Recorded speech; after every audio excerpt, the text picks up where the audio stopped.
Ashes का दूसरा test चल रहा है और तीसरा दिन खत्म हो चुका है और ऑस्ट्रेलिया इस वक्त ज़बरदस्त पोजीशन में है और चौथे दिन आई थिंक कह सकते हैं कि शायद पहले सेशन में ही ये मैच ख़त्म हो जाए, क्योंकि जो सूरत हाल इस वक्त है ऐसे ही लग रहा है। सो कल हमने बात की थी कि ऑस्ट्रेलिया 100 रन की लीड तो लेगा, लेकिन उन्होंने 177 रन की लीड ली।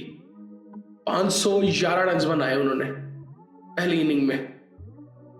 सो अब वहाँ पे आप देखेंगे तो स्टार्क ने भी 77 रन बना दिए, 21 रन बना दिए। बॉलैंड ने वो नो डाउट ही रहा और काफ़ी देर खड़ा रहा, वो 72 बॉल्स उसने खेली भी। उसके बाद एलेक्स कैरी ने भी 63 रन बना दिए।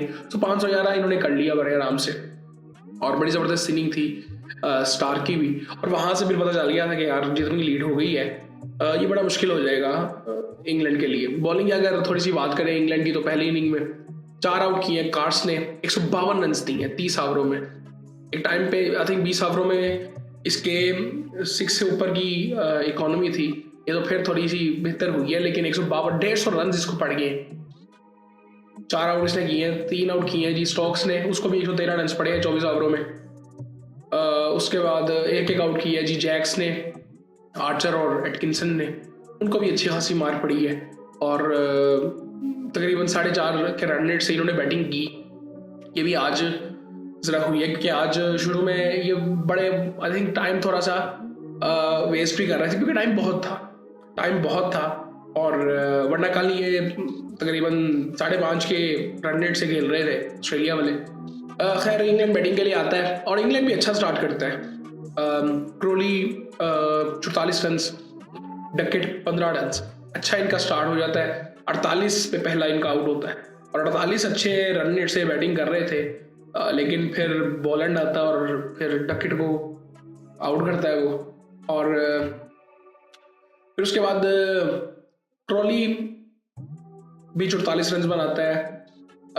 ऑली Pope 26, Root 15, Harry Brook 15, Stokes इस वक्त खड़ा हुआ है 24 बॉलों में 4 रन बना के, स्मिथ 4, विल जैक्स 4। तो ये सूरत हाल है इस वक्त। और अंपायरिंग का स्टैंडर्ड आज फिर गंदा था। आई थिंक पूरी दुनिया में कोई मसला चल रहा है कि अंपायरिंग का जो स्टैंडर्ड है वो बहुत ही घटिया चल रहा है सीरियसली।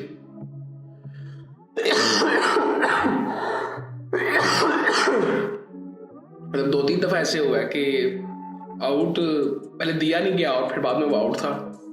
सो यार यहाँ पे किसी हद तक कह सकते हैं कि क्राउड का शोर था, लेकिन ओवरऑल अंपायरिंग का स्टैंडर्ड बहुत ही पिछले कुछ सालों में हमने देखा है कि 1-2 सालों में बहुत गंदा रहा है। अगर थोड़ी सी बात करें हम बॉलिंग की ऑस्ट्रेलिया की, तो मिचेल स्टार्क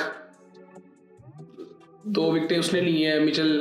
माइकल नीजर ने 2 आउट कर दिए और इसने बड़े ज़बरदस्त दोनों कैच पकड़े, दोनों कैच कॉट बिहाइंड थे इसके। और डगेट ने उसने आउट कोई नहीं किया, 6 ओवरों में 19 रन, 2 आउट किए हैं जी बॉलैंड ने और 6 आउट इनके हो गए हैं। सो अब कल अगर देखा जाए बहुत ही कुछ एक्स्ट्राऑर्डिनरी हो जाए कि यहाँ से विल जैक्स भी 100 कर जाए, स्टोक्स भी 100 कर जाए, नीचे से एटकिंसन कार्ड्स वगैरह 50 वो भी कर जाए, आर्चर भी कर जाए, फिर जाके कोई हल्का पुल्का चांस नजर आना शुरू होगा कि इन्होंने कुछ बेहतर खेला है, जो कि अभी कुछ नजर नहीं आ रहा। अभी भी इस वक्त जो लीड ऑस्ट्रेलिया के पास है वो 43 रन की है। मे बी वो 43 रन के अंदर इनको आउट कर दें, उनकी तो कोशिश ये होगी बिल्कुल। तो ये सूरत हाल है जी एशेज के दूसरे टेस्ट के तीसरे दिन।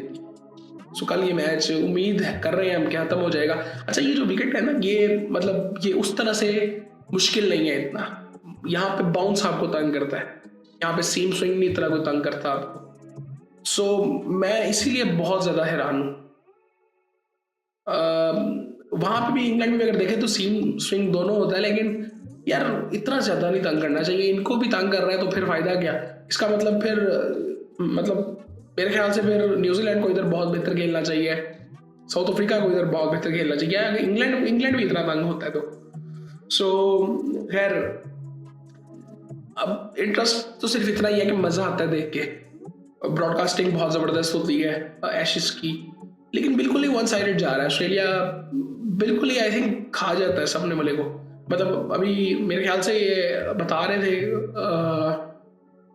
जिस तरह अब रूट का पहला शो है और ऑस्ट्रेलिया में ये पहला मैच, मैं सुना पहला मैच जीते हैं शायद। सो आई थिंक ये बड़ी इंटरेस्टिंग मतलब सीरीज की जिस तरह से बात होती है एशेज की,